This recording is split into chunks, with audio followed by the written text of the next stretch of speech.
काका साहेब तुम आगे बढ़ो. राष्ट्रवादी काँग्रेस पक्षाचा 2019च्या विधानसभेच्या निवडणुकीच्या अगोदर जो समृद्धी महामार्गाचा कॉन्ट्रॅक्टर होता ते 5 नंबर तलावाची माती ज्याला चालत नव्हती, निवडणूक झाली आणि लगेच महिनाभरात चालायला लागली आणि 5 नंबर तलाव खोदायला तयार झाला. एकच महिन्यामध्ये आपण तो तलाव खोदायला सुरुवात केली आणि पुढच्या 5 महिन्यामध्ये तो पूर्ण तलाव मोकळा करून आपल्या नगर परिषदचे जवळपास 10 कोटी रुपये आपले वाचले. ती एक महत्वाची योजना आपण त्या ठिकाणी करून आणली. आपले जे काही डीपी वरचे प्रमुख रस्ते आहेत ते आपल्याला पूर्णपणे कॉन्क्रीटचे करायचे. कॉन्क्रीटचे रस्ते झाले म्हणजे साफसफाई करायची अडचण त्या ठिकाणी राहणार नाही.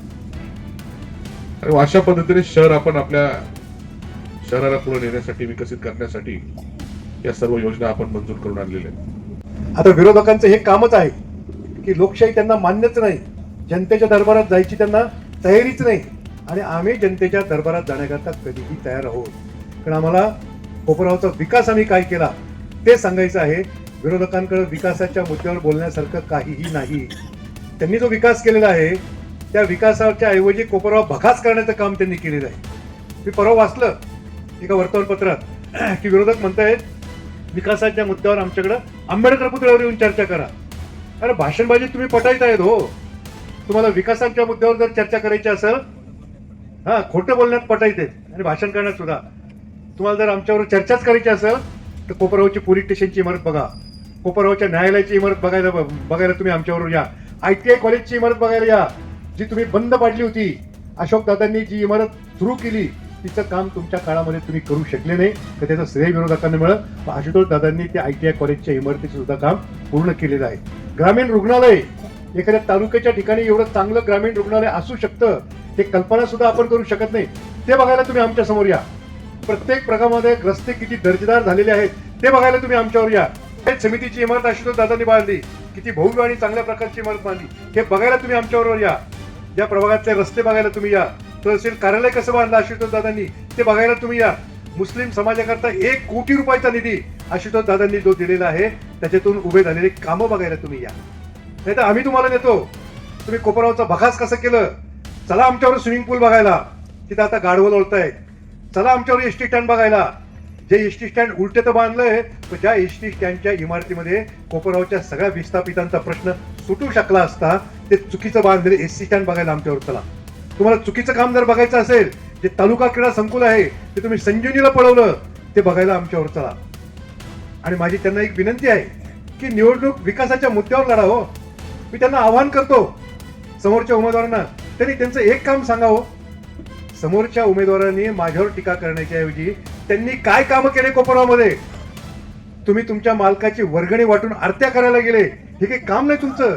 करतील आशुतोष दादा पुढचे 4 वर्ष आमदार राहणार आहेत यात कोणाच्याही मनामध्ये शंका नाही. 1 वर्षापूर्वी आपणच त्यांना भरघोस मताने निवडून दिलं, 5 वर्षाकरता निवडून दिलं, त्याचे 4 वर्ष ते राहणार आहेत. आणि प्रत्येक गावाला विकास निधी हा आमदारामार्फत मिळतो, माजी आमदारामार्फत मिळत नाही. तर आशुतोष दादा जो निधी आणणार आहेत त्या निधीतून चांगल्या प्रकारची कामं करण्यासाठी दादांनी माझ्या अंडर 30 नगरसेवकांची टीम दिलेली आहे. तेव्हा या 30 नगरसेवकांच्या माध्यमातून मला कोपरावचा विकास आणि विकासच करायचा आहे. बंधू भगिनींनो, मी यापूर्वी सहकार चळवळीमध्ये काम करत होतो. राजकारणामध्ये 25 वर्षापूर्वी अनेक धोके झाल्यामुळे मी राजकारणापासून बाजूला गेलो होतो. परंतु आशुतोष दादांनी मला सांगितलं, अजित दादांनी मला विनंती केली, काका तुम्ही सहकारामध्ये जे काम करतात ते काम कोपराव करता करा. डोळ्यासमोर आठवायचं की 2014 ते 19 या कोपरगाव शहराची काय परिस्थिती होती.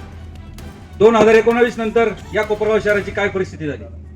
2014 ते 19 या कोपरगाव शहराला नाव ठेवलं होतं धुळगाव. माझा तुमच्या समोर विरोधकांना प्रश्न आहे, आशुतोष दादा नौखा उमेदवार असताना सुद्धा 5 वर्षामध्ये कोपरगाव शहरातला कायमचा जो प्रश्न होता पाणी पाणी पाणी, हा जर आशुतोष दादा 5 वर्ष सोडू शकते तर तुम्ही का सोडू शकले नाही.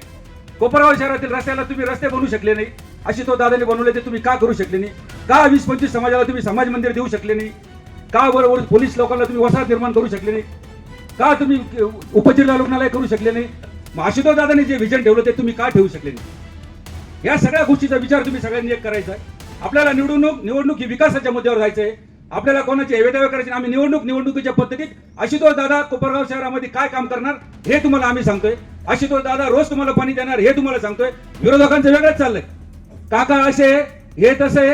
अरे समोर या. आशुतोष दादा जर म्हणतोय मी तुम्हाला रोज पाणी देईल तर तुमच्या हिंमत येतो तुम्ही बोलायला पाहिजे. आम्ही तुम्हाला रोज दिवसातून दोन वेळा पाणी देऊ, पण ती दानत तुमची नाही, कारण तुम्ही ते काम करूच शकत नाही. अशा प्रकारचे उमेदवार समोर उभे केले हे सगळे. तुम्हाला माझी विनंती आहे का ज्या लोकांनी कोपरगाव शहरातील रस्ते होऊ नये म्हणून कोर्टात स्टे घेतला, ज्या लोकांनी कोपरगाव शहरातील पाण्याचे तळ होऊ नये म्हणून कोर्टात गेले, अशा लोकांना त्यांची कुवत त्यांची लायकी दाखवून द्या. येणाऱ्या 20 तारखेला ते पवित्र मत आहे तुमचं कोपरगाव शहरातील विकासाला द्यायचं आहे आपल्याला. पीठावरील सगळे मान्यवर आणि उमेदवार अनेक वेळा नाव घेऊन जाईल, त्यामुळे मी नामोल्लेख करणं टाळतो. कारण मलाही थोडा त्रास आहे, तुम्हालाही अधिक त्रासात टाकायचं नाही यासाठी. तर तुमचा त्रास तर आता अशोकदादांनी माझ्या भगिनींच्या डोक्यावरचे हंडे उतरून कमी केला आहे. त्याच्यामुळे काही दवाखान्याच्या चक्रा दिसत नाहीत फारशा. काही तर मनकेचे विकार, मानेचे मनके सगळ्याचे ढिल्ले झाले, पण ते कमी केले दादाने आता ते आजार. तर आपल्याला त्याला जागायचं आणि ते लक्षात ठेवून एकच काम तेवढं जरी आपण लक्षात घेतलं त्यांचं, की ज्या महिलेला पाणी भरायला काय त्रास होतो त्याची कल्पना आपल्याला आहे ना, आपल्या भगिनींना तर नक्कीच आहे, त्यातलं आपण उभं केलं आहे. त्यांना एक कल्पना आहे, कारण त्यासुद्धा प्रतिकूल परिस्थितीतून निवडून आलेल्या, प्रतिकूल परिस्थितीतून पुढं आलेल्या आहेत. त्यामुळे त्यांना सुद्धा कल्पना आहे की हंडा किती जड असतो, त्याचं ओझं उतरल्यावर कसं बरं वाटतं. आणि घरच्या माणसांना काय फक्त पाणी आणणे ऑर्डर करायचं काम असतं. मी तुम्हाला पुन्हा एकदा विनंती करतो की, आणि दुसरी गोष्ट मला एक सांगायचं की तब्येत बरी नसताना पण मी येतो. बऱ्याच वेळा तुम्ही पाहिलं असेल, बरोबर. त्याचं कारण लक्ष्मीनगर भाग आणि हनुमाननगर भाग या भागातल्या लोकांनी मला एवढं प्रेम दिलं की इथं काही कार्यक्रम असला आणि बोलवलं तर मला यावंच वाटतं. म्हणजे त्रास असला तरी येतो आणि बरं असलं तर मग काही प्रश्नच नाही. तुम्ही पाहिलेलं आहे किती काही उड्या मारल्या आपण. 2 टर्म मला तुम्ही नगरसेवक म्हणून निवडून दिला या भागातून आणि लक्ष्मीनगरमधून, तेव्हा मला या भागात यायला कधी पण आनंदच वाटतो. आतापर्यंत फक्त त्यांनी सांगितलं की सगळ्यांना तुम्ही एका लाईनमध्ये घड्याळ हे बटनाचं चिन्हावरचं बटन दाबायचं, फक्त एवढं लक्षात ठेवा. घड्याळ सगळीकडे दिसेल त्या घड्याळ, कारण कोणाकडेही पूर्ण 30 उमेदवार द्यायची सुद्धा पात्रता नाही दुसऱ्या पक्षांकडे, आहे की नाही. ते काही निलंगडे पॅनल दिले, काही कमळासोबत छत्री जोडली, कोणी काय दुसरे चिन्ह घेऊन उभे राहिले. आपण फक्त एक सूत्री आणि एक हाती कारभार ठेवा. त्यासाठी आपण घड्याळ हे चिन्ह लक्षात ठेवायचे, ते बटन दाबायचं आणि आपण आपल्या उमेदवारांना निवडून द्यायचे. पुन्हा एकदा विनंती सगळ्यांनी, आपण दीपावळी साठी ज्यावेळेस बाहेरून ऑनलाईन माल मागवतो त्यावेळेस आपण काय म्हणतो का भावांनो आपल्या गोरगरीब जनताकडून या ठिकाणीहून घ्या, म्हणजे आपल्या गोरगरिबाचं भलं होईल आणि सर्वांचं घर चालेल. मग मला सांगा, हा जो आलेला नगराध्यक्ष पार्सल हा आपल्याला चालेल का? मग काकासाठी आपण सर्वांनी तळतळची विनंती, 30 उमेदवार आहे, नगराध्यक्ष 31वे. तर त्यावेळेस त्यांनी जे इलेक्शन पुढे लोटलं, कोर्टामध्ये गेले होते, कारण की त्यांना माहिती, मी हे सांगतो भाऊ माझ्या या सर्व नागरिकांकडून आणि या सर्व बांधवांकडून, तर त्यावेळेस आपण जे 20,000 येणार होतो काका, 30 नगरसेवक येणार होते, परंतु यावेळेस 41,000 मतांनी कोपरगाव शहरात काका निवडून येतील. हा सुद्धा इतिहास होणार आहे आपल्या भागामध्ये. विगे बाई का तिकडे, विगे मावशी इकडे नोटीस आली होती का आपल्याला? किती घरांना आली होती? 25 ते 30 घरांना या ठिकाणी नोटीस आली होती का हे जे भाग आहे हा मिलिटरी वाल्यांचा कोणा तरी जागा म्हणून. मी ती नोटीस घेऊन दादापाशी गेलो. दादाला म्हणलं, दादा आमच्या गरीब भागामध्ये अशाच्या नागरिकांना परिस्थिती. दादा म्हणे, दादाने त्यावेळेस कलेक्टर साहेबांना फोन लावलं आणि कोणी येणार नाही म्हणे उठवायला इकडे. ही माझ्यावर विश्वास ठेवा म्हणे. तेव्हापासून एकही नोटीस आलेली नाही. हिंगावायला माहिती, इथल्या राहणाऱ्या भागाला लोकांना माहिती आहे.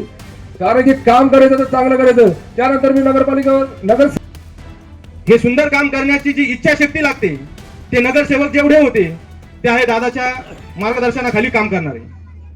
आणि आपल्या हनुमान नगरचा प्रभाग बघा, रस्ते बघा, गटारीवरचे ढाबे बघा. मी बघितलं ज्यावेळेस मी फिरतोय, मतदाराच्या घरापर्यंत आम्ही जातोय, तर प्रत्येक ढापा तुटलेला आहे, प्रत्येक ठिकाणी रस्ते खराब आहे. गेले 30-40 वर्ष एकाच पार्टीने सत्ता भोगली. ती पार्टी तर विकास करू शकली नाही आणि आज ते शहर विकासाच्या गप्पा मारू राहिले. 40 वर्ष तुमच्याकडे सत्ता होती, नगरपालिका ही 40 वर्ष तुमच्याकडे होती, परंतु त्यावेळेस तुम्हाला शहर विकास हा सुचला नाही. आणि ज्या वेळेस दादा आमदार झाले आणि दादानी जो विकासाचा सपाटा लावला, आम्हाला टीका टिप्पणी ही कोणावर करायची नाही, आम्ही फक्त विकासावर बोलणार. त्याच्यामुळं मतदार बंधू भगिनी सुज्ञे, आमच्या मोठ्या वहिनी सोनमताई त्रिभुवन आणि शुभम भाऊ काळे हे बांधकाम व्यावसायिकी. आमचा व्यवसाय हा बांधकामाचा आहे आणि हा भाग पूर्ण बांधकाम व्यावसायिकाची. जर एखादा डॉक्टर असेल, तो जर काही व्यवसाय करीत असेल तर त्याला ते डॉक्टर सपोर्ट करतात. एखादा मेडिकलवाला असेल, तो काही व्यवसाय करत असेल, त्याला मेडिकलवाले सपोर्ट करतात. त्यांची एक असोसिएशन आहे. तसं आम्ही सुद्धा बांधकाम व्यवसायामध्ये. म्हणून आज या भागातून मला वाटतं कोपरगाव शहरात नगरपालिकेत पहिला बांधकाम व्यवसाय तुम्ही पाठवणार आहे. आज या सभेच्या माध्यमातून मला खात्री झाली की 100% इथलचे दोन्ही सीट आणि वर काकासाहेब कोयटे हे विजय होणार आहे. आदरणीय काकासाहेब कोयटे यांनी काही नसताना कोपरगाव शहरात अण्णाभाऊ साठे पुतळा ते बस स्टँडपर्यंत झाडं लावले, बॅरिकेड लावले आणि सुंदर आणि स्वच्छ शहर दिसतंय. त्यांना काही देणं घेणं नव्हतं राजकारणाची. त्यांनी एवढं केलं तर ते नगराध्यक्ष झाल्यानंतर काय करेल हे लक्षात ठेवा. आता आपला हनुमाननगर परिषद हा झोपडपट्टी भाग आहे. यासाठी आमच्या माता बहिणी गोरगरीब आहे, काही प्रसूतीसाठी आम्हाला सरकारी ग्रामीण दवाखान्यात जावं लागतं, पण तिथून सिजर म्हणून आम्हाला लोणी इकडे तिकडे काढून देतात. पण हे लक्षात ठेवा, आमच्या आशुतोष दादांनी 100 खाटाचं दवाखान्याचं काम त्याच्या शेजारी चालू आहे. तिथं लहान पोरग सुद्धा आजारी पडलं तर आपल्याला तिथं ऍडमिट करता येईल. तिथं काही महिलांच्या काही आजारी असले तरी तिथं आपल्याला ऍडमिट करता येईल. तिथं 100 खाटाच्या दवाखान्याचं मोठं काम चालू आहे. 28 कोटी रुपयाचं काम आमदार साहेबांनी गोरगरीब लोकांसाठी तिथं चालू केलं. आपली हनुमाननगरची पहिल्यापासून अशी समस्या आहे का आमचा भाग हा रोज काम करून पोट भरतो. आमच्या हनुमाननगर मध्ये खूप मोठ्या समस्या आहे. इथं कब्रस्तान आहे. इथं आमदार साहेबांनी जवळजवळ 1 कोटी रुपयाचा निधी दिला. आमदार साहेबांकडून आम्ही ती भिंत कंपाऊंड वगैरे सगळं करून घेतलं. तिथं सभा मंडप दिला. इथं हनुमान मंदिरासाठी सुद्धा आम्ही लवकरच दादाकडून 25 ते 30 लाख रुपयाचा सभा मंडप इथं घेणार आहे आम्ही शेजारी. उघड्यावर शौचालयाला जावं लागतं तरी विनंती आहे कोणी काही सामान घेऊन जाऊ नका तिथून. कोणी काही नळ घेऊन चालले, कोणी ट्यूबलाईट खोलून घेऊन चालले, पाण्याच्या टाक्या घेऊन चालले, सगळे घेऊन चालले तिथून. असं काही करू नका. तिथं सगळ्यात मोठं शौचालय बनवणार एवढी विनंती करतो आणि सगळ्यांनी घड्याला मतदान करा एवढी कळकळीची विनंती करतो आणि थांबतो.